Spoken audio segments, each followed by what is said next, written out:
Welcome to the Grappling Grappling Rewind Podcast. Welcome to this week on the Grappling Rewind Podcast. In this week's show, we are going to recap the second ADCC European Trials. This is also the qualifier for the women, and we are going to recap Fight to Win 201, headlined by... I'm missing the names. Headlined by, I think it was Benji Silva and Brandon Alexander. Yes. As always in the show, I'm your host, Maine. Join my co-host. Miranda. How you doing, Miranda? Pretty good. How are you? Doing pretty good. It's kind of late. We just finished a nice wrestling seminar with Rob, and so we're here doing it late. Yeah. The show's coming out in about 2.5 hours from now. So let's not do anything stupid. Might be a little brief. I can't edit anything out, so you can get just a straight up episode.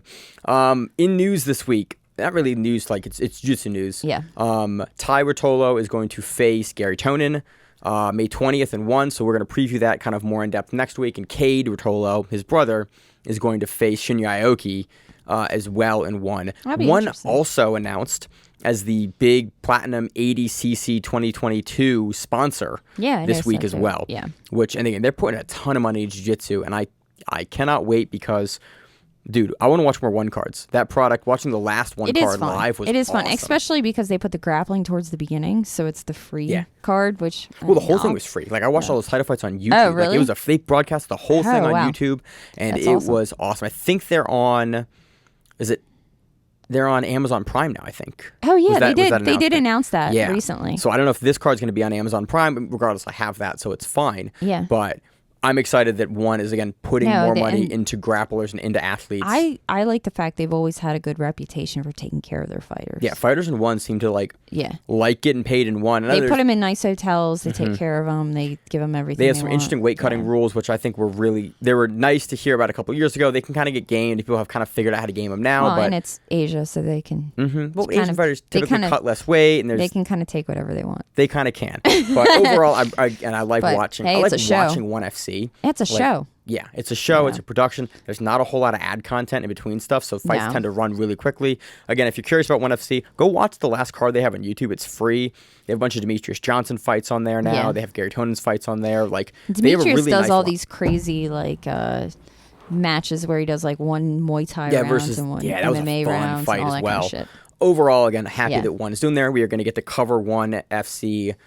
Preview it next week and then cover those matches the following week, so look out for those. Very excited to talk about those. There should be some really fun kind of dynamics in those matches. Should. Other news, I had one other piece of news. Oh, yeah. You want to talk about it? I want to talk about it because real quick, conspiracy theory, not conspiracy. Gordon Ryan is posting a ton of him in the gi with Meregali. He talks. So if you do not know the whole, you're gonna give me shit. You're not as amped about this as I am. Gordon Ryan a couple of years ago basically went, I've taken over no-gi, I'm the best guy in no-gi. I'm then going to become the best guy in gi. He trained in the gi for like 4 or 6 months and it was basically like, I do not like this. He goes, yeah, I understand it would take me 2 or 3 years to get really good. Like, I know if I go now, I'm going to beat my world-class guys. Like, he was very open about that. He was also very open about the only positive thing about this is maybe if he starts doing a lot of gi, if he goes back to no-gi, he'll suck. Maybe. but he talked about like just hating, like, I don't like training in the gi. And I don't like training in the gi either. And that's why he stopped doing it. And I can appreciate that. Like, again, you're the best guy in no-gi. I want to go see you be the best guy in the thing that you actually enjoy doing versus splitting your time. As much as I hate saying this because I hate admitting to this fact, I think that longevity in the gi is easier than no-gi. I think no-gi, once you get older and you get slower, you lose a lot of your movement. Again, there's certain guys that are definitely exceptions to that. You can do gi for quite a while. It's a slower paced, different game for some of the divisions. But I think it is very interesting that we are seeing Meregali come to the New Wave camp with him and John and a couple other guys we're going to talk about in the European trials. And all of the sudden, again, if you don't know Nicholas Meregali, probably the best guy in the gi or one of the best guys in the gi, you can definitely make an argument he's up there. It's also think how to say it. He kind of does what he wants. Yeah, a free spirit. He's a free spirit. Free spirit. Meregali is a free spirit. And so he came to their camp to start training no-gi for ADCC. Yeah. And all of a sudden we see Gordon putting in, if you're ever going to bring a guy into your camp as a training partner to get really good at the gi. Think about it, like a Meregali versus lapel guard guy. I can't even think of his name. Very helpful, Miranda. Do you know who I do? Keenan. Yeah. That's a great match. Yeah. If you just want a random, go back and watch that match. Meregali match to watch. Mm-hmm. The Keenan Meregali match is that's a very legit fun one. a good match to watch. But what I'm saying is, if you're ever going to bring a guy into your camp to get really good at gi quickly, Nicholas Meregali is similar size, similar kind of competitive mindset, similar game to Gordon as far as like Similar the way that he shit talking fights, that similar they shit both talk, but a little more in Portuguese. Yeah. I would not be surprised if in the next year or maybe after ADCC, if we saw Gordon, much like Meregali did on Who's Number One, make a gi debut. Could you imagine him versus like Muhammad Ali? That'd be wild shit. Dude, it'd be some wild shit. Again, that match would there get are me less excited. interesting matchups for Gordon than I care about no-gi. There are way more interesting matches you in the got gi. some like crazy. And there's a lot of guys. questions to ask. Yeah. Like, how can he do? How's he going to deal with Dude, this him guy? versus Muhammad Ali would be amazing. That'd be awesome. Him versus Victor Hugo. Yeah. Or like, hey, a rematch with Cyborg in the gi. Like, there are a lot of Yeah. interesting matchups in the gi for Gordon that there just aren't in no-gi anymore. Well, because he's not going to understand grips and all that shit. I think he's going to understand grips. Like, He understands grips, but I mean... You spend a year with Meregali, like... Yeah, but you're still like the hierarchy of grips, let's say. Like, I don't know if you can pick that up in a year. Like, every single... Like, for somebody who's been training the gi for 40 years, I don't know if your grip hierarchy is going to be anyway close to theirs. So you might get... It is just a point Disturbed. of interest that I've noticed Gordon posting a ton more gi footage with He's Meregali. also trying to fuck with everybody. He is always that. But even when he was announcing that he was doing the gi, there was less posting of him in the gi than there is right now. So that's my only kind of piece of news of like, I want to say it because I think he'll do it in the next 2 years. It may be a Who's Number One super fight, but I think we will see him at black belt in the gi competing on something versus someone who's maybe ranked, maybe not, but like kind of like the Arnaldo Maidana match, really good competitive guy that Meregali should have the craft to sort of be able to beat. I think we're going to see Gordon do something similar in the gi in the near future.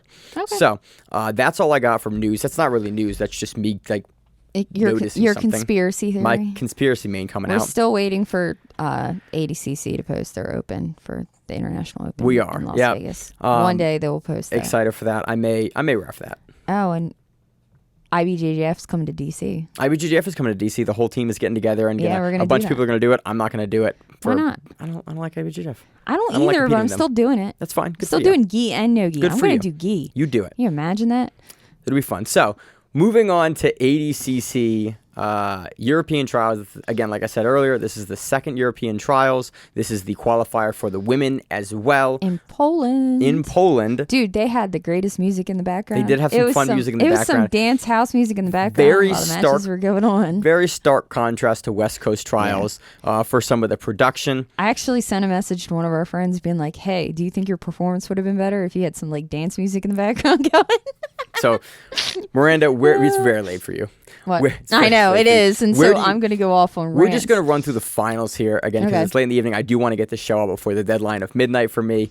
So let's start with the finals of the 66 kilogram division. Sam McNally defeating Ronnie Bohlim via points 3-0. By the way, I think it's Robin.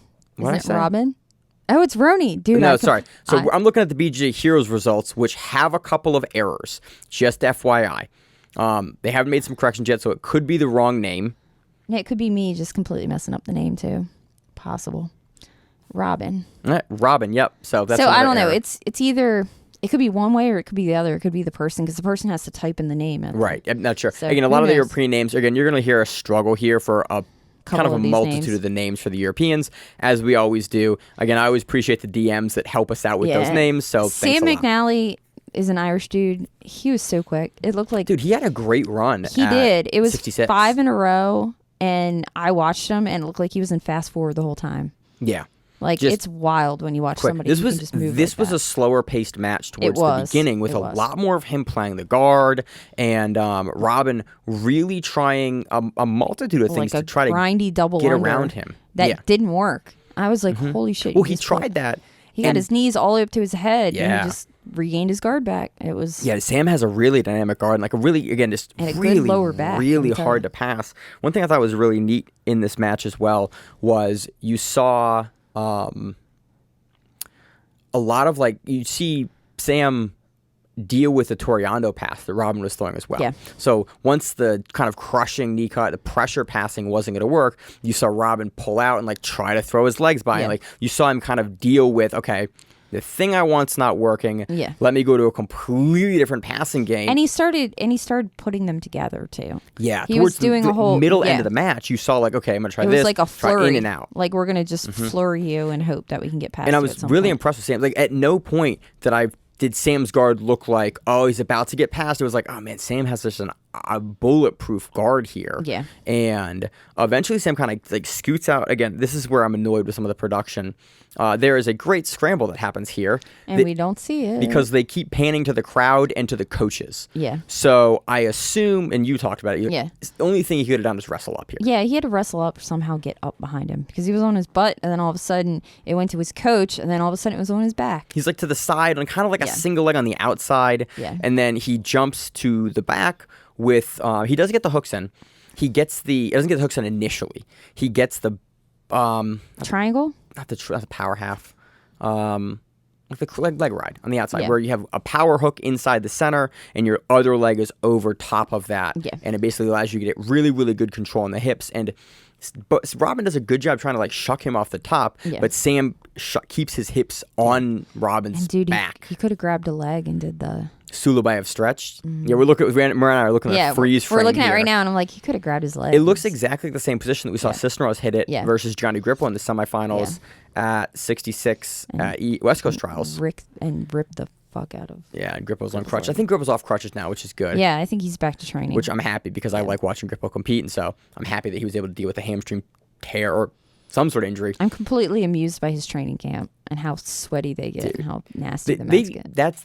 I like how they post jokes about it too. Like, Yeah, they'll just, about like pouring they'll water. pour and water stuff. on and then they go, oh, film it again. And then, Yeah. So they're in on the joke, which I like. But overall, just like really excited to see how Sam looks there. He is And able he to get the wasn't 3 the points for the favorite back. for it. The favorite for 66 was actually Thomas Halpin.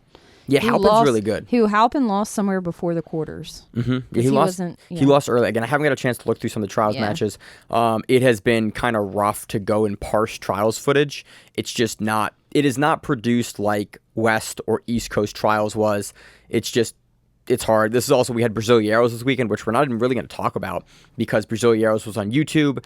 Finding results for that has been kind of difficult as well. I think We only know like big upsets. we know Fowler Yeah. looked really good. I saw his match versus Gutenberg and his match in the finals, but like it's been a rough weekend for pulling results and matches.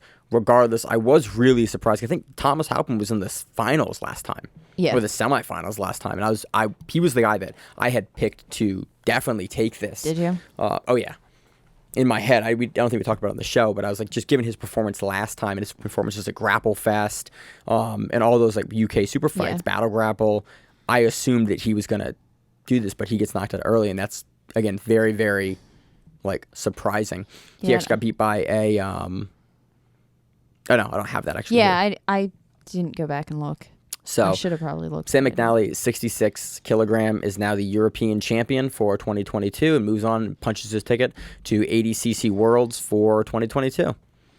Moving on to 77 kilogram division, Tommy Langaker defeats who you call the Polish Mateusz. Yeah, it's the Polish Mateusz. Can you say his last name? Szczecinski. Mateusz Szczecinski. Szczecinski. I'm always mucking up his name. Dude, I'm a fan of him. Like I watch him. I actually enjoy watching his jiu-jitsu. It's nothing more than just watching his jiu-jitsu. that's fine. He's fun to watch for me. Yeah, at he's got a lot of dynamism to his game. He has a and- very he has a butt scooter game, but he also has like almost a sambo flair to it. Like everything he does leg wise is very sambo-esque. Yeah, he has really like straight entries into stuff. Yeah. I mean, he has a leg lock finish in the quarterfinals, a straight ankle lock, and then the semifinals, he beats Ellis Younger via armbar. Yeah. So he had a really good run going up against Langaker. And Langaker, again, is a guy that we historically see mostly in the gi, and it surprised a lot of people. He was the favorite. I pulled all the favorites. Oh, yeah. because I was just curious what who the favorites were, and Langaker was the favorite into this. Tommy Langaker is a world beater. We just don't see him no gi very often. He's good. I mean, He's one of the guys in the gi that like guys are like, oh, gi's boring. I'm like, watch Tommy Langaker's match. Yeah, like watch like he's 4 of them. Watch him on Polaris. and he's basically relentless. Yeah. Like he passes in a relentless style that at any has to point in be time, difficult. Langaker can pull a rabbit out of his hat and sub you. And it's just like he reminds me a lot of he's been doing it for years and years. In the same way that Felipe Andrew will do that. Okay. Where it's like all of a sudden, like, oh, something's happened, and then you just sub the guy. Yeah. Like, that is Langaker's game where he's like, oh, he's on your back and he's choking you. You're like, Yeah. you know, notably Gordon Ryan's last loss in the gi. But I mean, in purple. It was a good match. It was a back and forth match until Langaker passed. Really, it was a lot of Mateus like entering into the legs and it was a lot of trying to get his leg game going. He was kind of Langaker spamming the spanning a false reap to an invert to a this. and he'd invert into like a K guard, and Langaker would like. There was one knee bar attempt that was really deep, and I was impressed with Mateus. Kind of inverts, I think, a K guard, goes outside, flips to the other side, goes for the knee bar, and you see Langaker like realize and go, oh, that's not good. Yeah. Shove his hand under to make kind of like a frame or like a wedge in the middle of it, and then scoot his hips out just far enough so that Mateus can't like pull back. Yeah. Fully straightening the knee because it's straight when he does it, and he can't like power through the knee bar. And I was really impressed because again, we know Langaker is very good, but because he's the guy that we just don't see you see in as the much, gi, you just assume you that. always kind of wonder about like what does his leg lock game look like in the modern no-gi, because we see him in all the super fights are the gi. Most of the majors are in the gi. Yeah. And so obviously Mateus is a dominant leg locker, wasn't able to get it going. And eventually Langaker stacks him up really high and just starts working.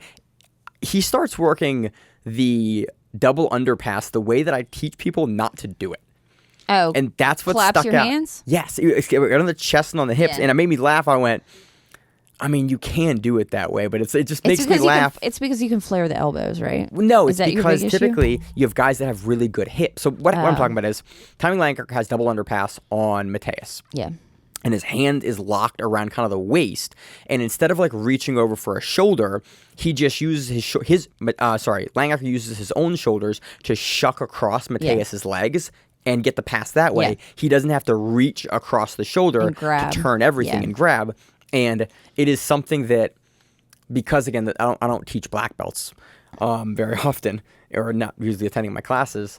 It's something that I teach people not to do because they usually at the lower levels never have the control of the hips with the shoulders and with the arms to suck the hips up high enough to be able to shuck the legs over effectively and stop. We always joked around and called it like the Gold's Gym pass. Yeah. Because as a white belt, everybody does that, and everybody kind of throws the legs by. Yes. Like, and you throw them by without any kind of control. You don't control control at the all. legs. It's literally like you just chuck them by. Mm-hmm. And then people that are experienced, once you've made that chuck by, can either invert or they can get back to their guard.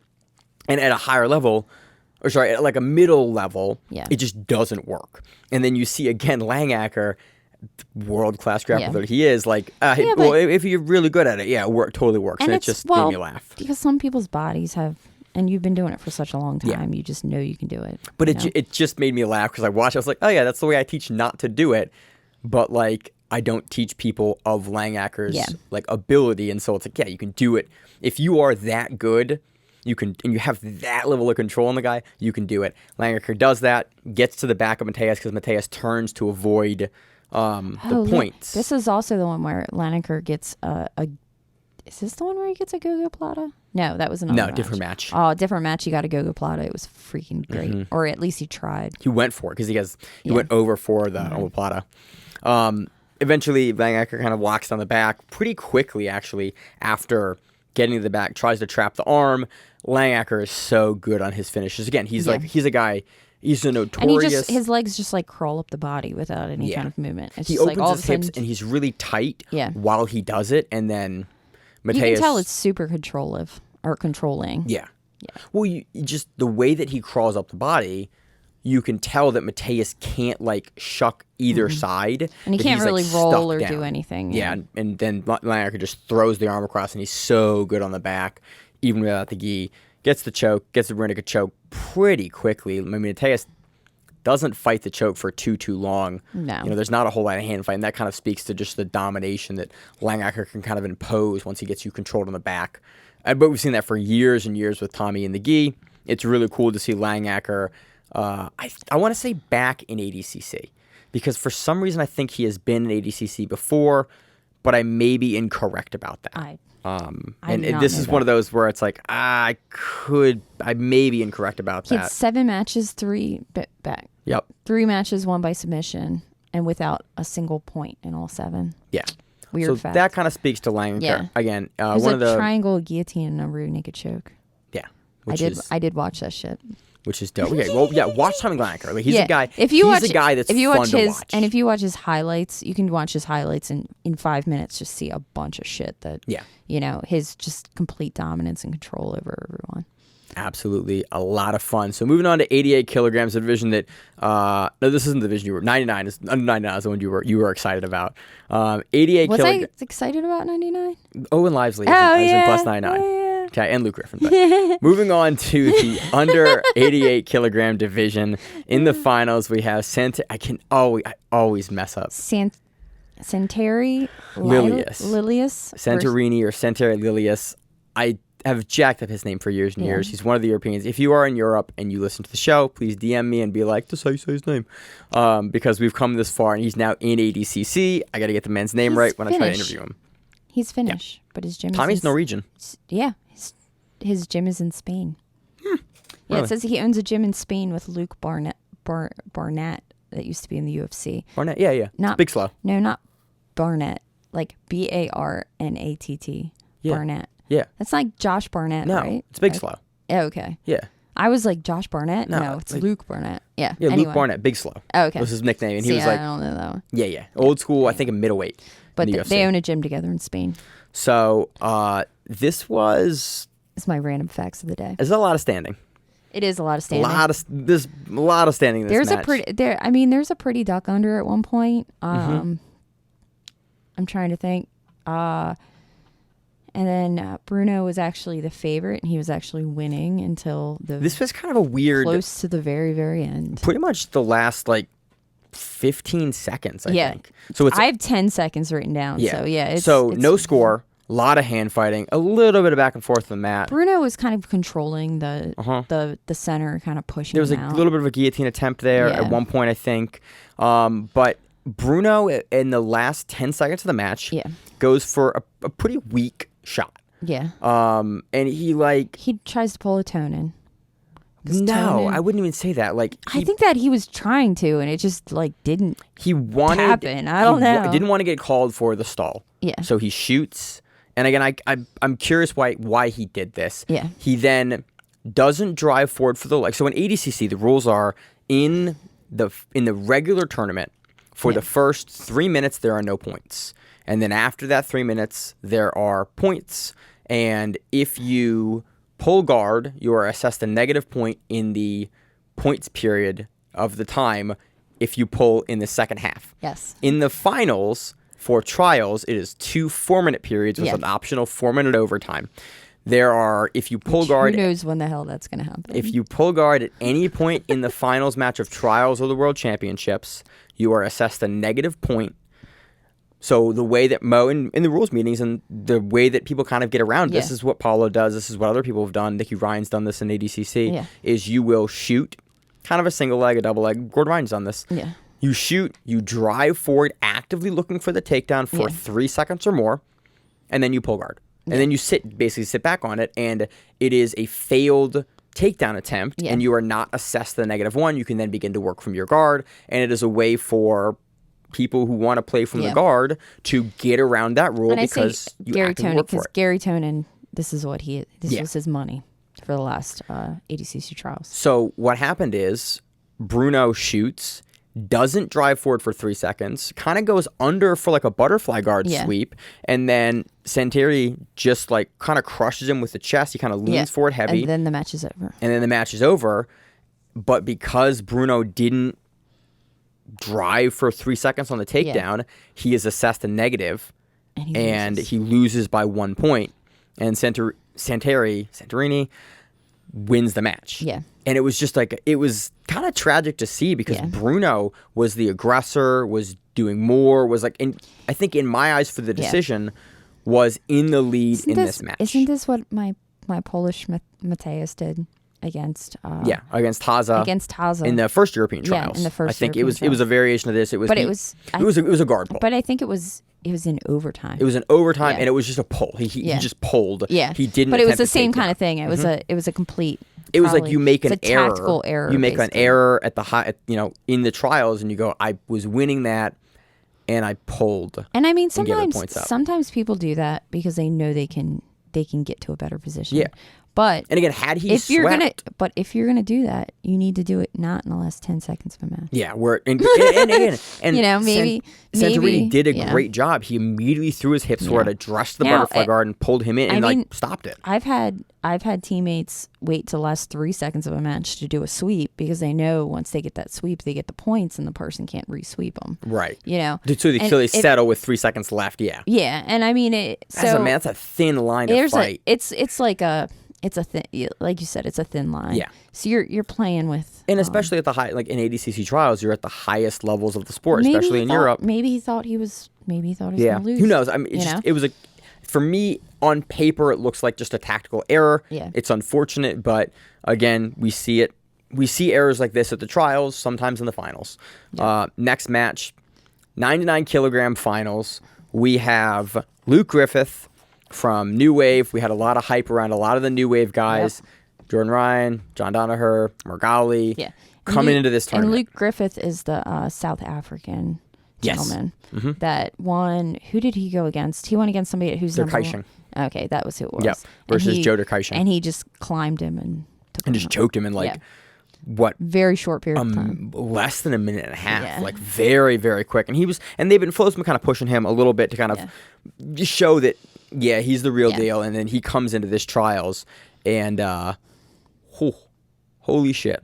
Yeah, so he goes against Owen Livesey. Yeah. Which I'm a fan of the Owen Livesey. Well, if you ever watched, you know who Owen Livesey is. Watch him on Grapple Fest and on Polaris. Dude, he does some awesome. He's a good judo base. He has a great mix of Greco and judo. And it is fun because he will come in with you with like high hips and like hand fight like a Greco guy. Yeah. And then he will do beautiful like I didn't think about that no-gi before. judo. It is Greco. Yeah, it's Greco. That's Greco what that movement It's that is. high hip like Indu, but it's also a judo stance too. So it's I like some of that. because he leans under and I'm gonna get yelled at. does a lot of like firemen's off of that. He does. It's a really good stance for that. And he was like an Olympic judo guy, right?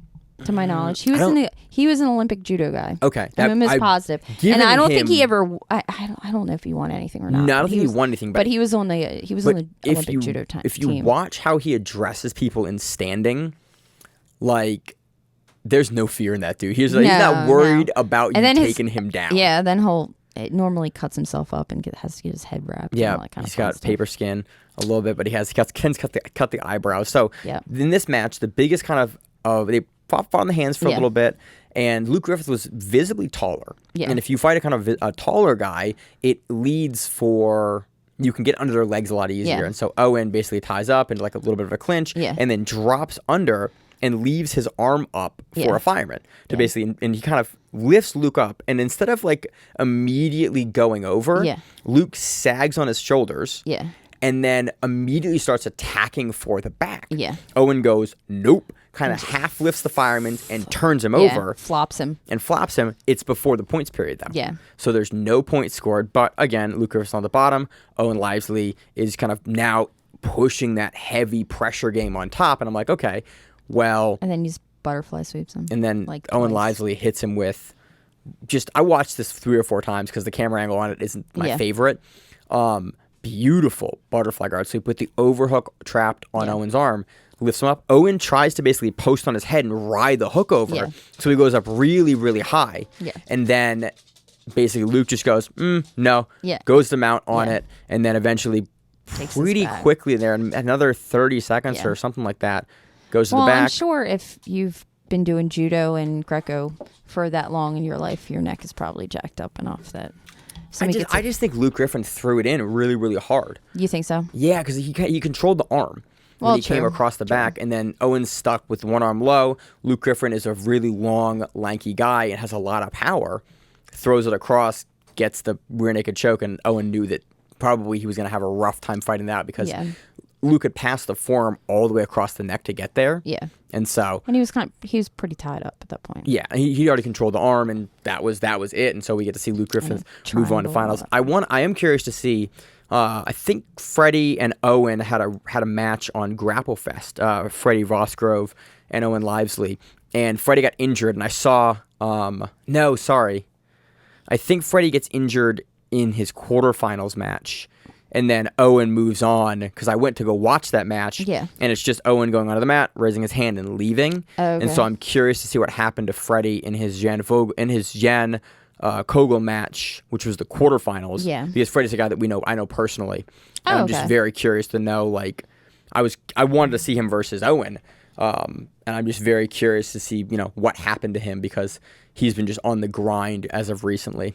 So that was under 99 kilograms. We have Luke Griffith from New Wave moving on in the only South African to qualify. The only African, actually, to qualify to ADCC through this tournament. That's true. Interesting. On to the plus 99 kilogram division. This is in a division with a New Wave guy that a lot of people are talking about. He looks like a Gordon. He looks like a bigger Gordon. Like a chunkier Gordon. But not even that. Not even that. It's a weird... He looks like a true plus 99 guy. I remember seeing him at West Coast Trials. Yeah. And double taking him because I was like, dude, that guy looks exactly... It looks like a 6'5" Gordon. Yeah, they could be related. They really... Yeah. I mean, they're not, how tall is he? Do you know how tall he is? I don't know, but he's a big dude. He's got to be... He's at minimum 6'5". He is at minimum 270. And I am correct. Yeah, I am correct that it is a plus 99. Oh, yeah. I mean, he's a big dude. He was so much bigger than in the finals match here, he goes against Muslim Patsarigov. I call him Muslim. And Muslim is a really good Chechnyan wrestler. And BJ Heroes actually kind of goes into the credentials of his wrestling.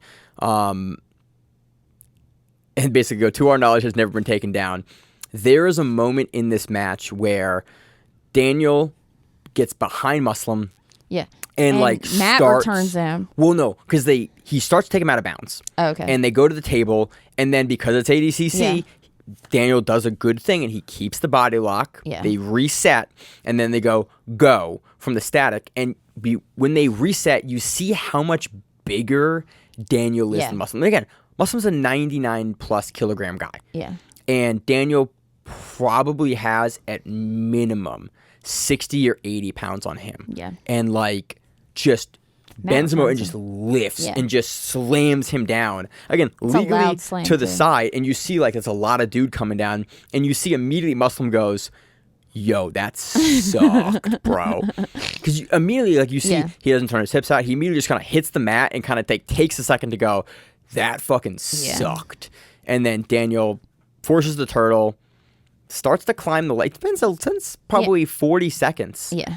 Climbing the boots in, the hooks in for the legs. And I was curious to say, I was like, okay, we're going to see an explosive stand-up from Muslim. And dude, Daniel does a great job getting the power half on the back of the neck, turns him in, throws the back in, throws the hooks in, gets the points. Yeah. And then just mounts him. To an arm triangle. It wasn't an arm triangle. Yeah. No, because I expected it to end with a rear naked choke, and then all of a sudden it was like, oh, he's mounted him. Oh, he has his arm up.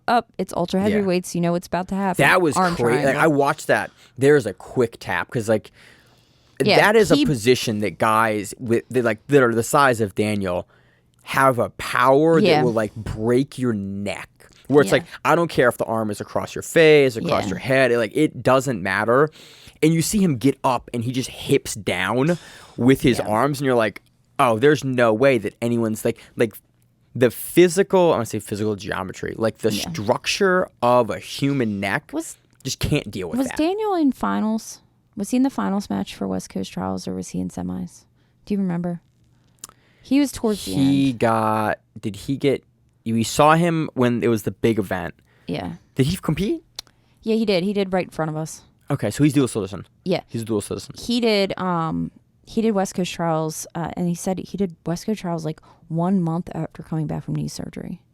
He had knee surgery, and he was supposed to have. Okay. Did he get tapped by Boehm really quickly? Yeah. Okay. Maybe that was it. I know he was in one of the matches, and I don't know if he was in the finals match or the semifinals match. Yeah. So he did an interview, and he said he was supposed to have knee surgery, and they were just going to go in and like remove part of a meniscus or something.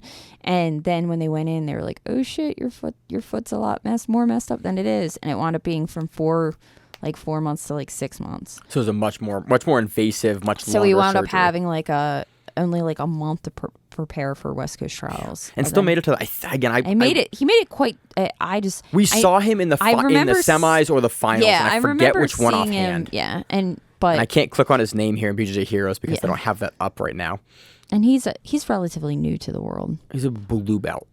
Is he really a blue belt? A blue belt. Disturbing. Another blue belt. Oh, it is. And thanks, BJJ. That's some That's why I love trials, though. This is why I love trials. Because it's like every other tournament, or not nowadays less so, but like 8 years ago, the pretentious, like, oh, you can't be a blue belt compete. Like, you just couldn't do it. Yeah. Like, we started this show in 2017. Royal Invitational was the only event that had mixed gi matches, and that's still to this day pretty close.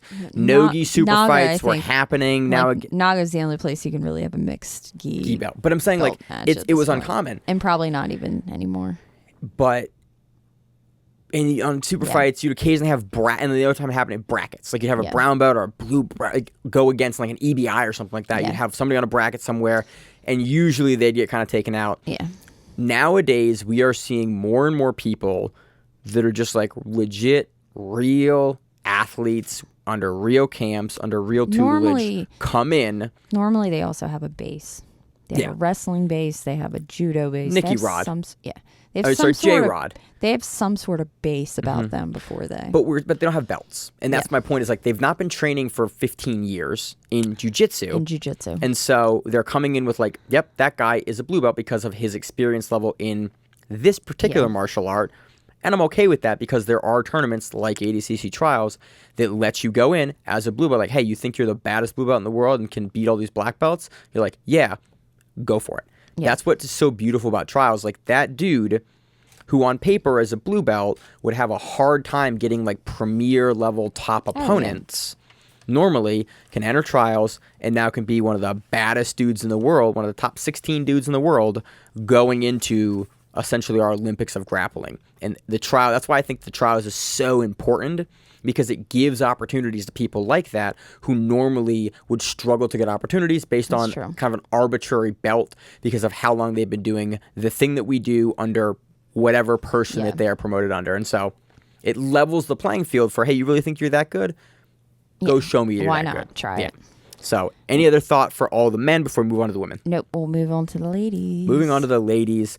Under the under 60 kilogram division here. This is the one that's messed up. This is supposed to be Julia Maele versus Peyton Letcher. Yeah, and we saw Peyton Letcher is the main event. Yeah, or the finals for this. Or the finals. We saw Peyton Letcher in the first European trials, the one where there are no women qualifiers. Again, women are there. Yeah. And I like that there are women. There is availability for the women to compete in that, but they do not win a spot into the ADCC World Championships because there are only 8 women in the under 60 kilogram divisions and in the over 60 kilogram divisions. And so Peyton Letcher won the first European trials where there's no qualifier. So she moved in as the front runner, as the first seed going into here. She makes it to the finals versus Julia, and she is throwing up everything.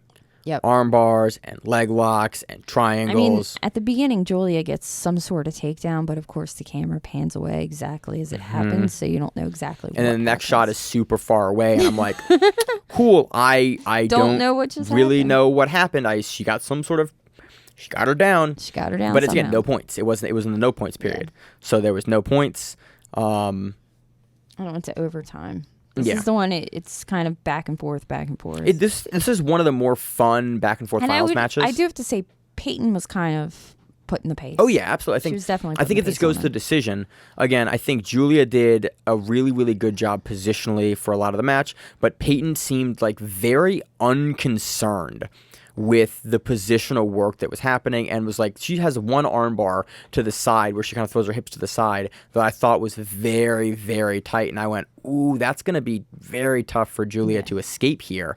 And just, I like that Peyton continued to throw up submission attempts, because we've seen her in her earlier matches we covered on the first European trials, like really great. I think in that match, it was just a Harigoshi outside head throw and then back and then a reset and then rear naked choke. I think was the whole match, and that was in the finals. So we know she's scrappy. We know she has a really, really nice and kind of diverse sub game. It was nice to see her do that. But Julia, towards the end of the match, is able to get to, is it the back or the mount? Oh, you're talking in overtime? Yeah, in the overtime. In overtime, she gets to the back. Yeah. But it's towards the end of the overtime round. And this is where it gets kind of hazy. Somebody gets she gets 2 points. Julia gets 2 points. In this match? Yeah, this is the point. This is the match where Julia gets 2 points. No, that's the other match. Sorry. So for BJ here, what's happening right now is BJ Hero's results are kind of wonky. Go up. And the other issue we're having is that the finals matches, depending on which one you're watching, either gives you the points that are going on or not. So with the women's matches above 60 kilograms, there's no names and there's no point. There's names on the screen, but there's no points. And if you look and you pan over to the second, you can kind of can see that there's 2 points on the board at the end. Okay, so it's not that match, and it's just confusing. Yeah. So Julia ends up scoring on this match. This is just no. There's a 3. She takes her back. Oh no, everything's. It's because everything's fucked up right now for BJ Heroes, and so anyway, I'm very confused about this match. In the very end, Julia takes Peyton's back, and gets her 3 points. Yeah. And it's towards the end of the overtime round, and she gets the match.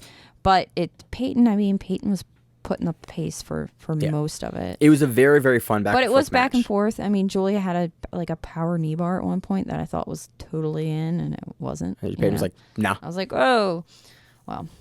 So it was a very fun match, very fun back and forth match. Again, I'm just annoyed that I'm as confused as I am, because I need results right in front of me, and I went off and I watched all the women's matches. Also, when you watch a bunch of matches, having notes and knowing what's going on, because things start to blend after a while. And after 240, 50 episodes in a row, I'm sure every single week it blends super hard together. Yeah. So moving on to the final match for the women, this is the one that I'm kind of most confused on where the points came from, because ADCC, because on the screen on the broadcast screen, there are no points, but if you look at the judges screen, you can only see it for like 4 seconds at the end, if that.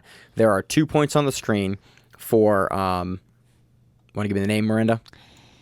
I'm going to do Eleftheria Christidolio and Annie Svensson. Okay. I think this we can work with Annie Svensson. The first, Ellie and Annie. Let's go with Ellie. Yeah, because Ellie is a name I can kind of pronounce. I hope that is a nickname that she uses, but I'm not gonna be able to get her name. She does beat Maria Malyasik in an earlier match in the semifinals on overtime points. Maria was the favorite. Oh yeah, she was the one that everybody thought was gonna. Because Malyasik is like a former, I think, world champion multiple time, and like just a beast whenever we see her, and historically does really well in gi and no gi. So it's crazy to see Ellie beat her in overtime. Again, it was close, but it was in overtime. Yeah, it was in the semis. Which means that it was non-scoring, or even going into the end of the points period for the second round. So that's exciting.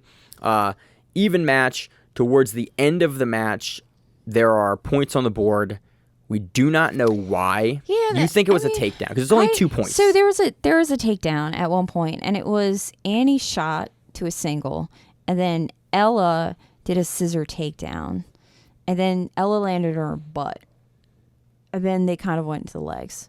So I couldn't tell if that was where the two. So I don't think a scissor takedown is 2, is it? So this is where I thought about this. I was looking at what happened here, and I was like, okay, if you initiate a single leg, and they counter with a scissor leg takedown, if you end up on top with that counter, then you would get.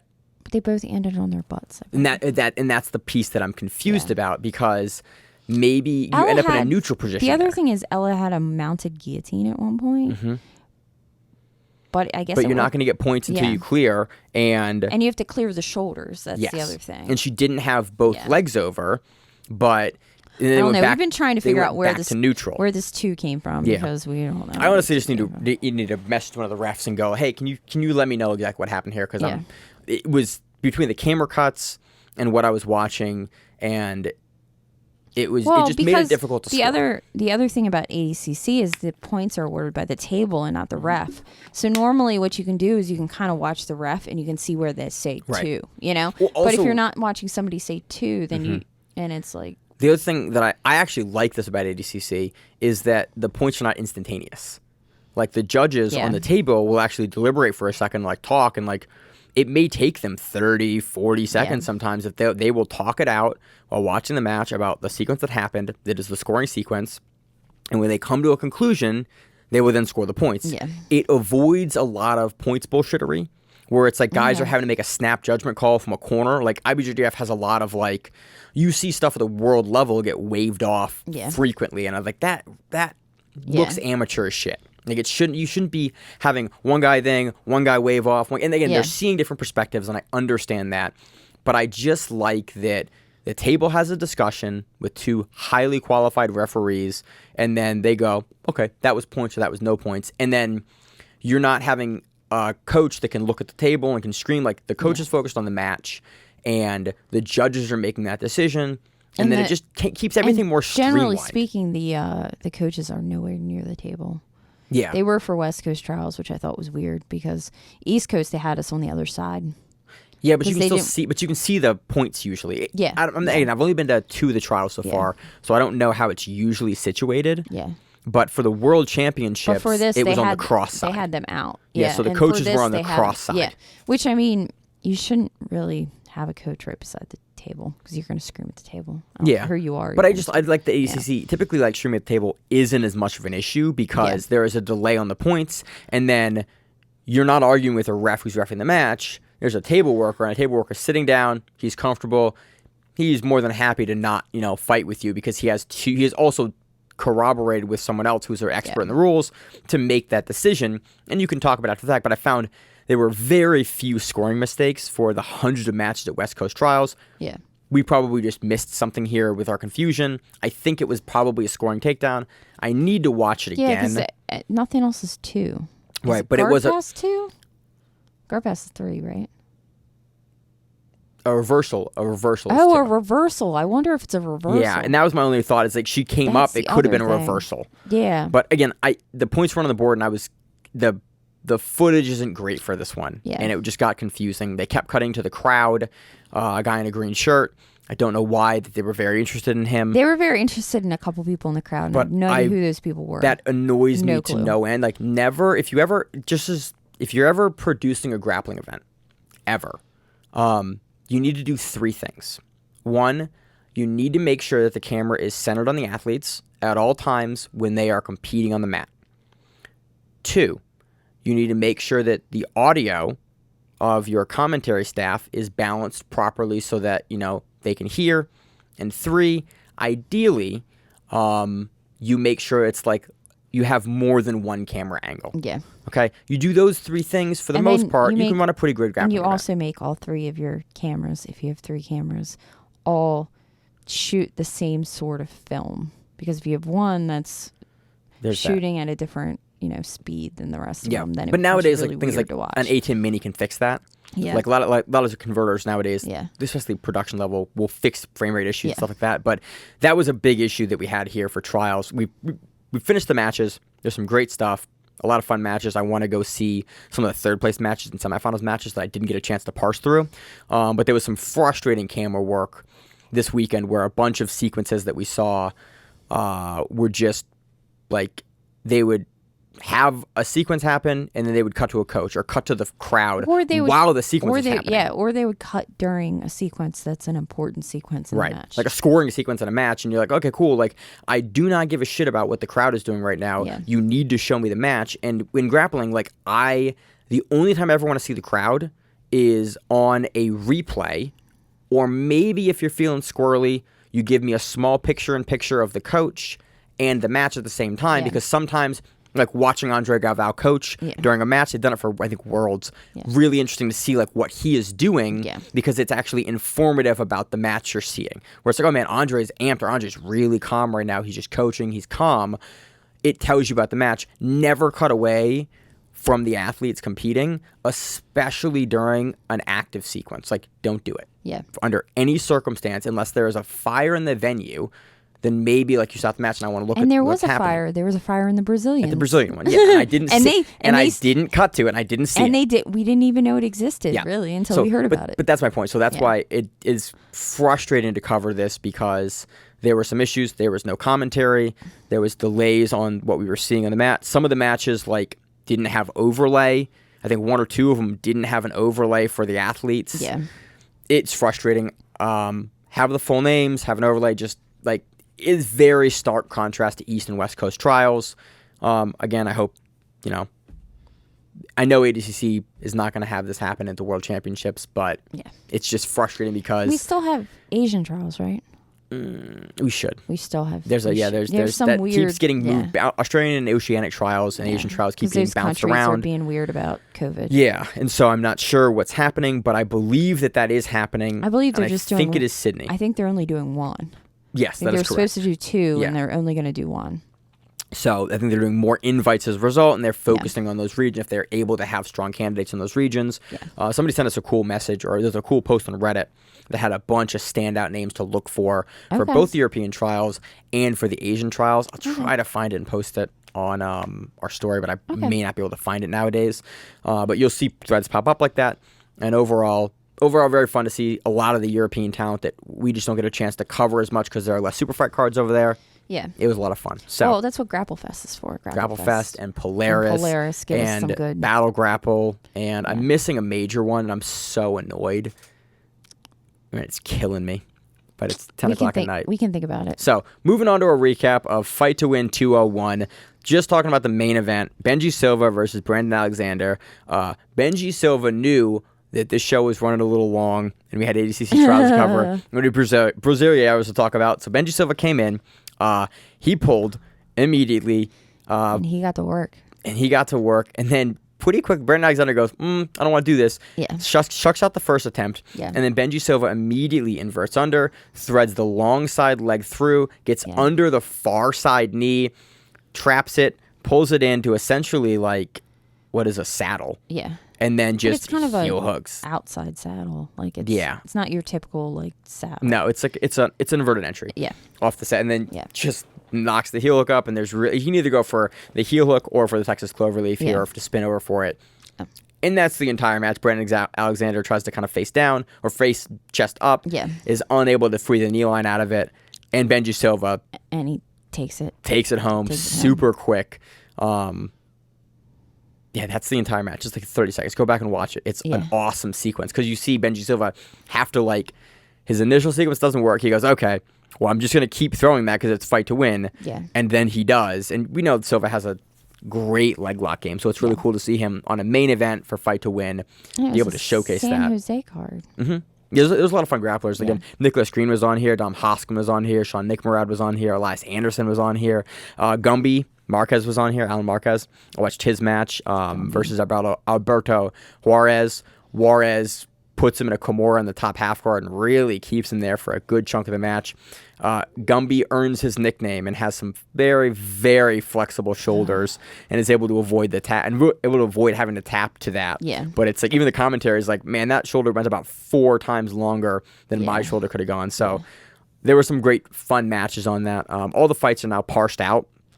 So you can go actually look. San Jose typically is a really fun collection of grapplers for Fight to Win. I wish we had, again, more time on the show today. You have a lot of Kyotera people coming out. A lot of Kyotera. And just like, usually a mix of like Atos, Kyotera. There's some good 10th Planet gyms out there. There's a good mix of gi and no gi on there. And like old school guys and like new school guys that tend to kind of clash really, really excitingly on these Fight to Win cards in Cali. So Go back and watch it. I don't have much else. We have another Fight to Win 202 that is happening next week. We will also preview 1FC's Ty Rotolo versus Gary Tonin and Cade Rotolo versus Shinya Aoki. I'm really interested in the Ty versus Gary match. I think that's a really tough match for Gary, but it should be a lot of fun to cover. It should. Other than that, you got anything fun going on this weekend? Any more seminars? I'm doing Tap Cancer Out on Saturday. Nice. Yeah. Back-to-back comps week to week. Yeah. I looked at it, and there's one other guy. There's one guy from our gym in my division, and one other guy. I have a chick at maybe at under 120. It's going to move up to you. That might move up to me. If not, we don't have a match. So if not, I'm just going to be coaching people. That'll be fun. But it's fun one way or another. I got a text message from one of my guys, two of my guys, before we started recording the show. I was like, "Hey, you gonna be here to coach?" I was like, "I'm gonna try to be, guys." I'm coaching somebody from my old gym, so it'll be fun. So It'll it should be fun. So I don't have anything else. It is very late for us, so you got to drive back, and then I'm gonna edit the show and hopefully get it out in time. But as always in the show, I'm your host Maine, the co-host Miranda, and we are the Grappling. We're on the mat, whatever it is. Thanks. Stay safe. If you like the show, please consider sharing it on Facebook with the folks at your gym. It's the best way that we grow the show, and we really appreciate it. You can reach out to us on email. We also have Instagram. We have Facebook. We have Twitter. We have Google+. Until that shuts down. We have a website. If you have an event you would like to have us cover, please let us know. If you have a name, like most people do, and you'd like to have us stop butchering it, let us know. Reach out to us. The show is also available on YouTube, Spotify, in addition to iTunes and every other podcast service. We very much appreciate your time, and thank you.